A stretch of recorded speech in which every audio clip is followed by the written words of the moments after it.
Have you ever prayed not for success, not for money, not even for happiness, but for clarity? Have you ever said, God, if someone is pretending, if someone is smiling but poisoning my peace, please remove the mask not to shame them, but to save me. Today is not a speech about blaming others.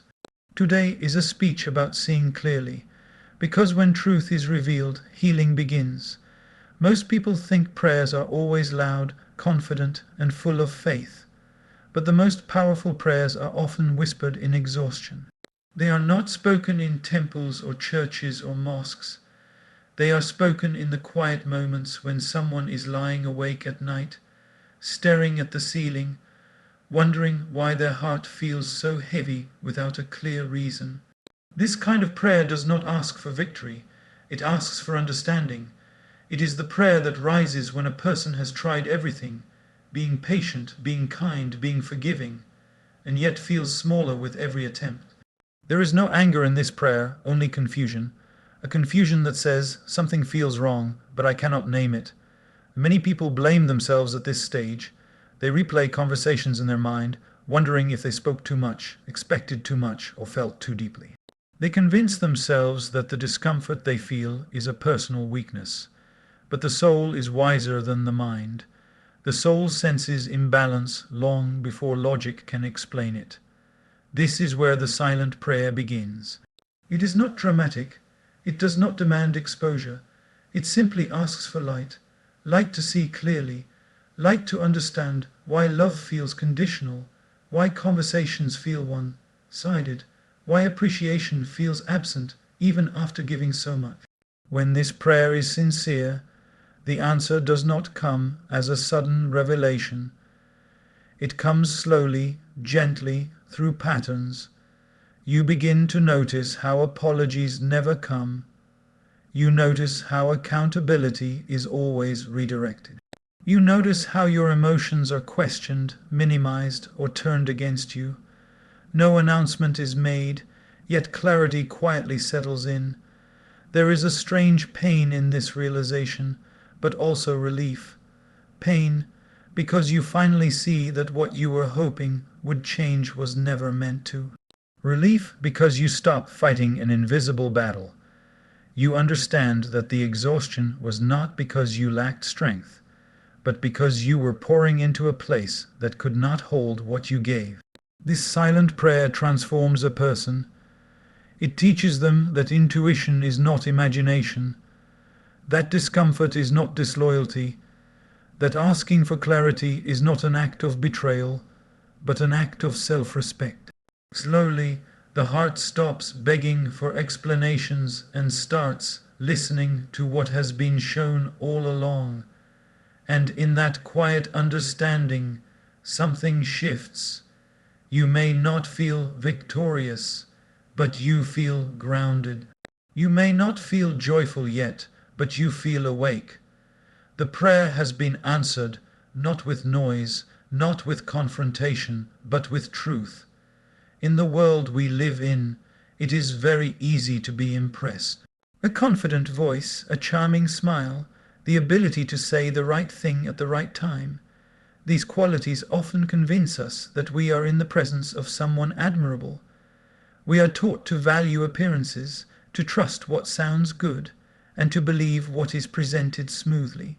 But over time, life teaches a deeper lesson. What attracts attention is not always what deserves trust. Charm is powerful because it creates an emotional shortcut. It makes us feel safe quickly. It makes us lower our guard before we have truly understood who we are dealing with. A charming person knows how to make you feel special in the beginning. They know how to mirror your values, applaud your strengths, and speak in a way that feels deeply affirming. In those moments, it feels like connection. But charm by itself is not proof of depth. Character reveals itself slowly. It appears when no one is watching, when praise is absent, and when something is required rather than admired. Character is seen in how someone responds to disagreement, how they treat people who cannot benefit them, and how they behave when they are wrong.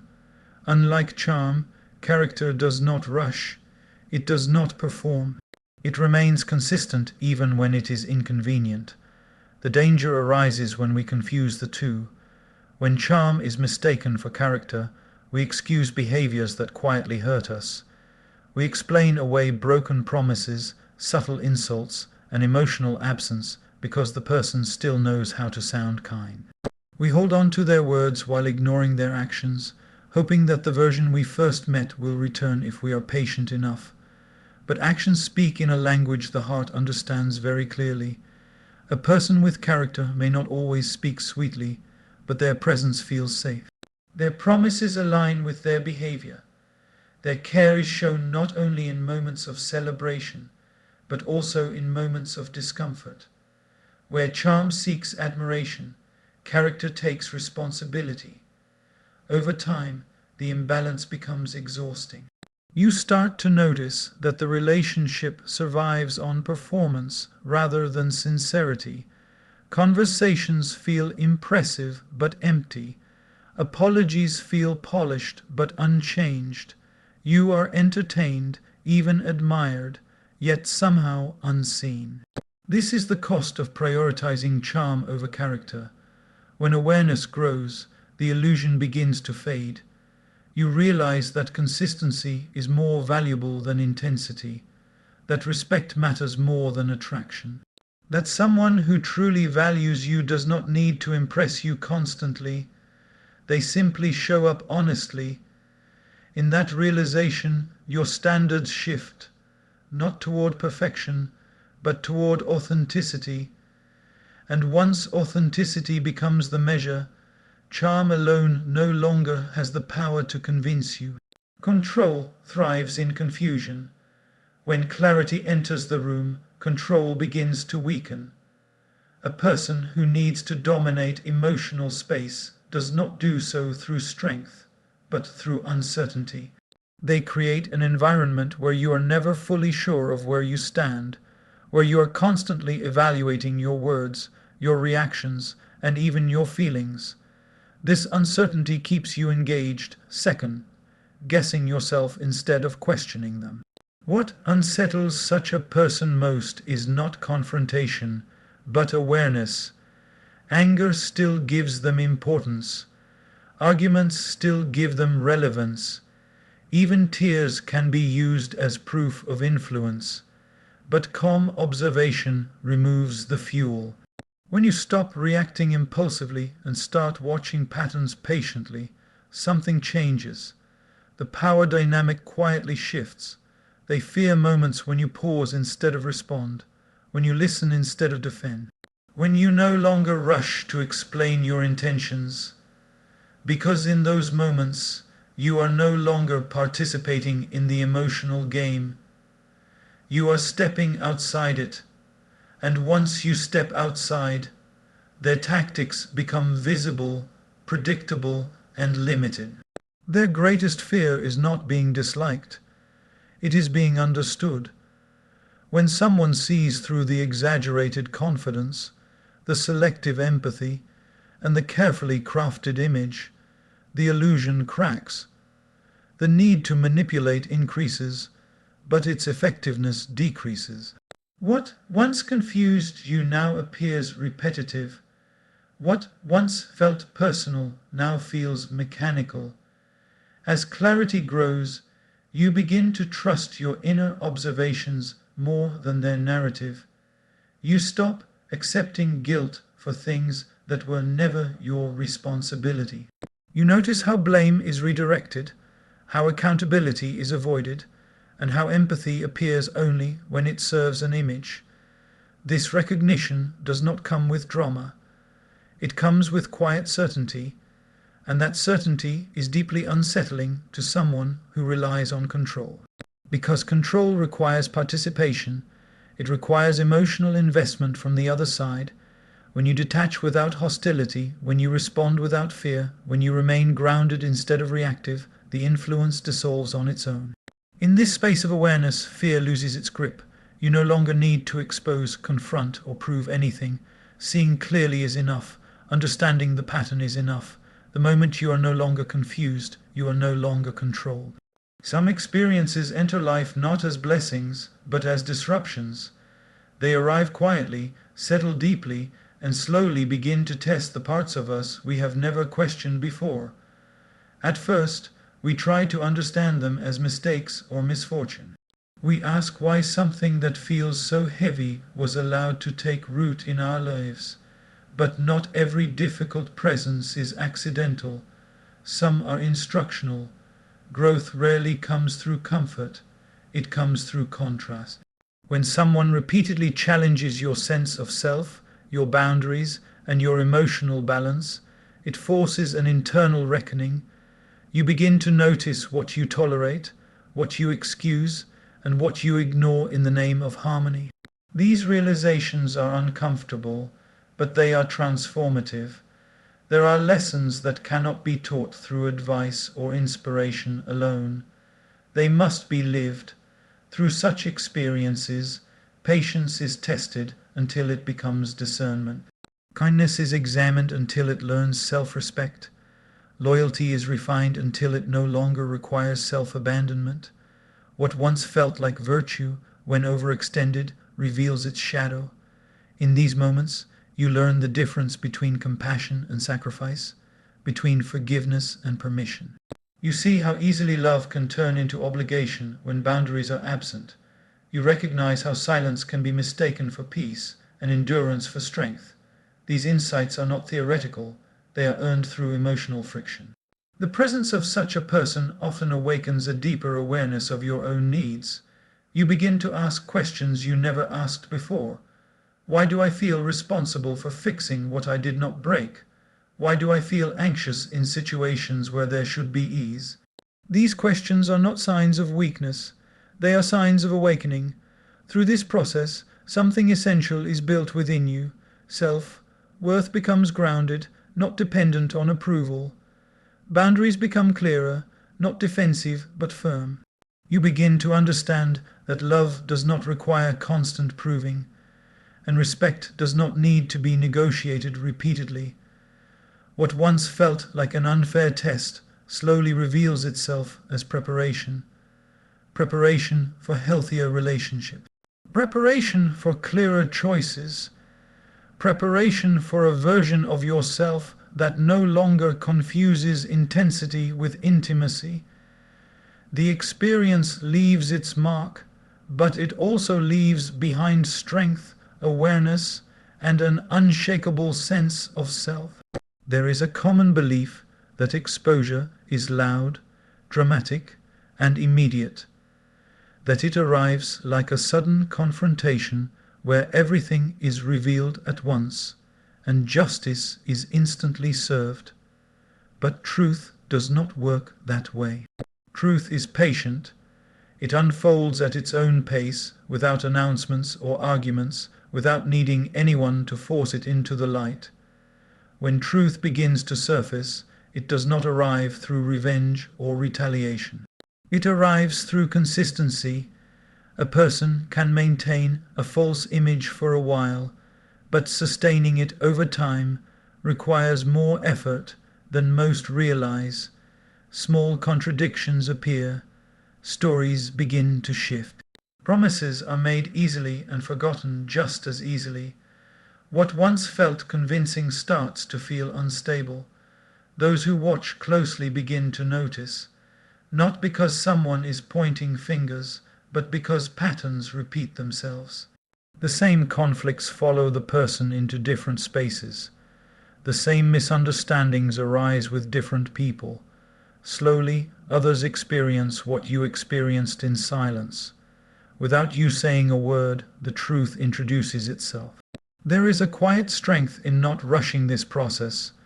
When you step back and allow life to do the revealing, dignity is preserved. You are no longer pulled into defending your version of events or explaining your pain. You trust that what is real does not need protection, and what is false cannot be sustained forever. What makes this process powerful is its naturalness. There is no bitterness involved, no need to prove who was right or wrong. The truth stands on its own, and when it does, It feels lighter than expected, not because the past no longer mattered, but because it no longer needs to be carried. In time, the focus shifts inward. You realize that exposure was never about them being seen by others. It was about you seeing clearly enough to step away without guilt. The moment clarity replaces confusion, freedom replaces exhaustion. And in that quiet freedom, healing takes root naturally. Guilt can be a heavy emotion, especially when it appears without a clear reason. It settles quietly in the mind, making a person question their intentions even when they have acted with honesty. Many people carry this kind of guilt not because they have done something wrong, but because they have been conditioned to doubt themselves. When someone repeatedly questions your feelings, dismisses your concerns, or frames your needs as burdens, guilt begins to grow. You start feeling uneasy for speaking up. You apologize for emotions that are natural. You hesitate before expressing discomfort, worried that you might be asking for too much. Over time, this guilt feels familiar, almost normal. But guilt is not always a sign of wrongdoing. Sometimes it is a sign of misplaced responsibility. When you are made to feel accountable for another person's reactions, moods, or shortcomings, guilt becomes a tool of control. It keeps you compliant, quiet, and constantly adjusting yourself to maintain peace. A healthy relationship allows space for needs without shame. It does not punish honesty or label boundaries as selfishness. When guilt appears the moment you ask for respect, clarity, or consistency, it is worth pausing. That discomfort is not evidence that you are wrong. It is evidence that a pattern is being challenged. As awareness grows, you begin to separate empathy from self-blame. You can care without carrying responsibility that does not belong to you. You can understand someone's struggles without sacrificing your own well-being. This distinction is subtle, but it is powerful. The moment you stop interpreting guilt as a moral failure, clarity returns.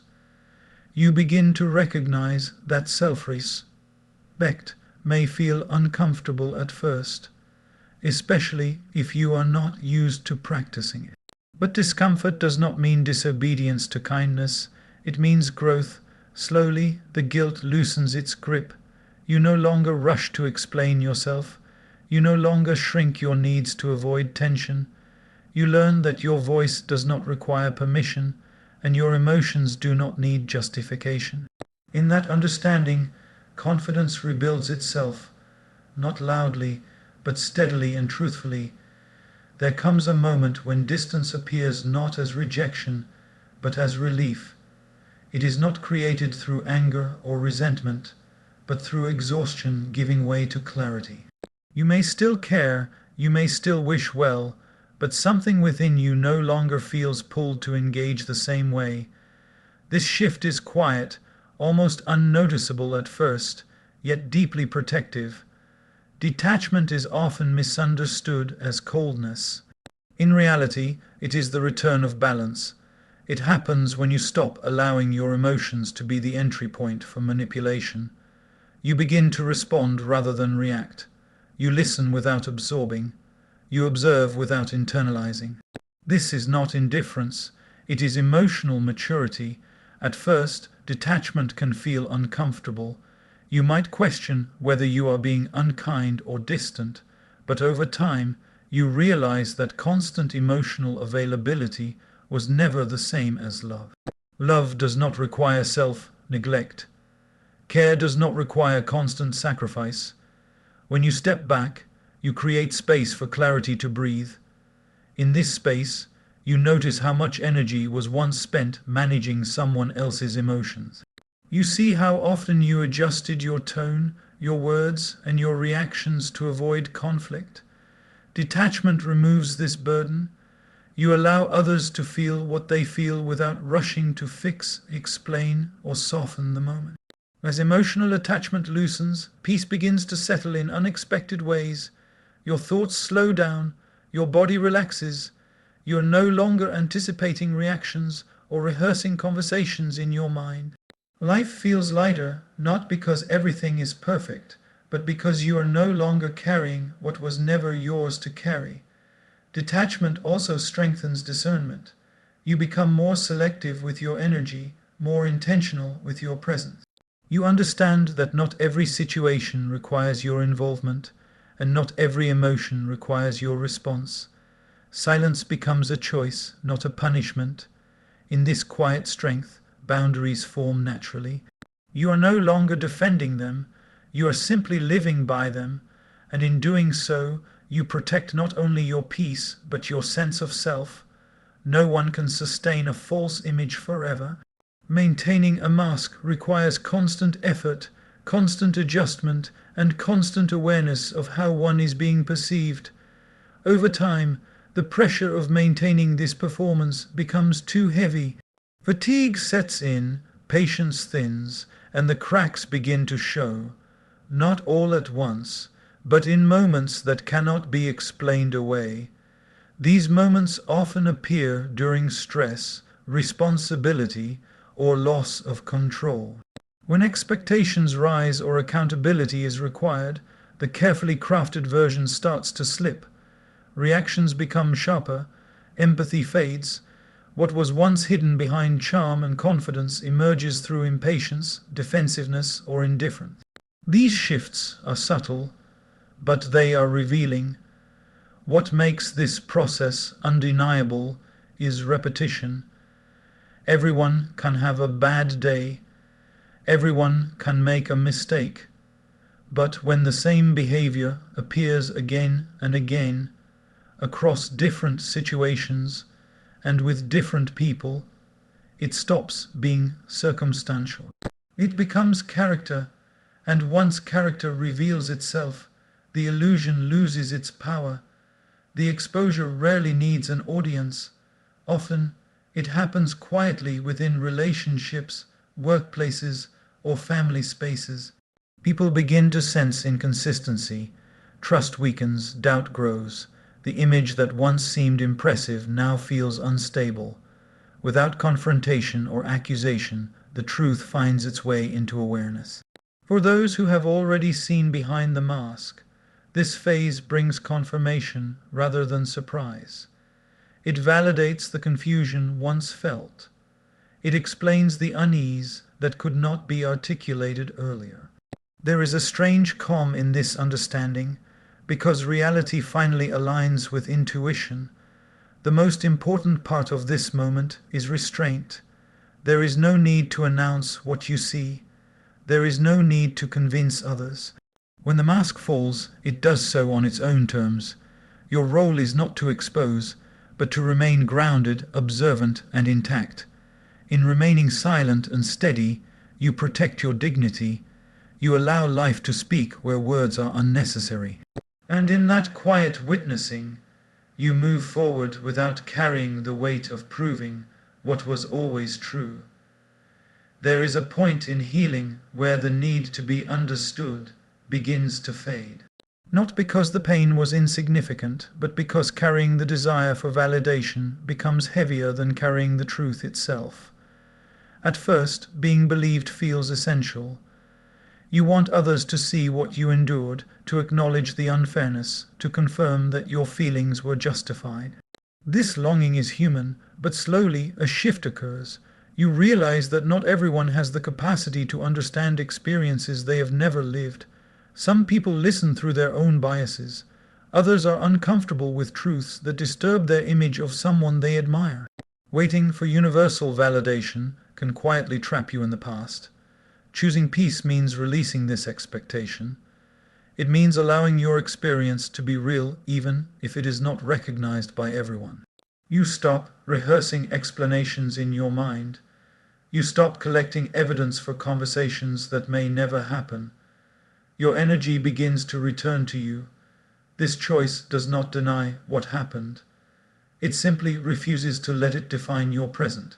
You understand that your worth does not increase when others agree with you, and it does not decrease when they don't. Truth remains truth, even in silence. Peace also changes how you engage with the world. You become less reactive and more intentional. You respond from clarity rather than emotion. You learn that you don't need to correct every misunderstanding or defend every boundary. Some things are protected best by not being exposed repeatedly. In this space, strength becomes quiet. You don't announce your healing, you live it. Your calm becomes your response. Your distance becomes your boundary, and your grounded presence becomes the clearest reflection of the work you have done within yourself. As validation loses its grip, freedom grows. You move forward lighter, no longer tied to others' perceptions. And in choosing peace over explanation, you reclaim your power without noise. With time and distance, perspective begins to settle in. What once felt overwhelming starts to make sense, not in a way that excuses what happened, but in a way that places it properly in the past. The emotions that once surged now arrive more softly, and sometimes not at all. This is not forgetting, it is understanding without attachment. You begin to see how much strength was built in moments you once thought were breaking you. The patience you developed, the awareness you gained, and the boundaries you learned were not accidental. They were shaped through experience. What felt like loss slowly reveals itself as refinement. There is also a deep sense of gratitude that emerges, not for the pain, but for the clarity that followed. You recognize that staying longer would have cost you more of yourself. Leaving, whether physically or emotionally, preserved something essential within you. That realization brings peace. The need to revisit the past fades. You no longer wonder what you could have done differently. You no longer seek answers from people who were never capable of giving them. Closure arrives not through conversation, but through acceptance. This stage is marked by a quiet confidence. You trust your judgment more. You listen to your instincts without doubt. You no longer explain your boundaries or apologize for your growth. The lessons have been integrated, not memorized. What remains is a sense of alignment. Your values, your actions, and your sense of self begin to move in the same direction. Life feels simpler, not because it is easier, but because you are no longer at war with your own truth. In this understanding, the past no longer holds power over you. It becomes a chapter that shaped you, not one that defines you. And in moving forward with clarity and self-respect, you step fully into a life guided by awareness rather than confusion. And when everything has been seen, felt, and understood, what remains is not bitterness, not anger, and not regret. What remains is clarity, a calm, steady clarity that no longer seeks answers from the outside. You realize that the prayer was never about exposing someone else. It was about revealing yourself to yourself, revealing your strength, your limits, your worth, and your ability to walk away without hatred. What once confused you no longer controls you. What once hurt you no longer defines you. You do not leave with noise or revenge. You leave with wisdom. You leave with boundaries. You leave with peace that cannot be shaken by anyone's opinion or presence. And that peace becomes your protection. Some people were chapters, not destinies. Some lessons were painful, but they were honest. And because you chose awareness over denial, growth over attachment, and peace over validation, your life now moves forward lighter and truer. The truth has done its work, not to break anyone, but to free you.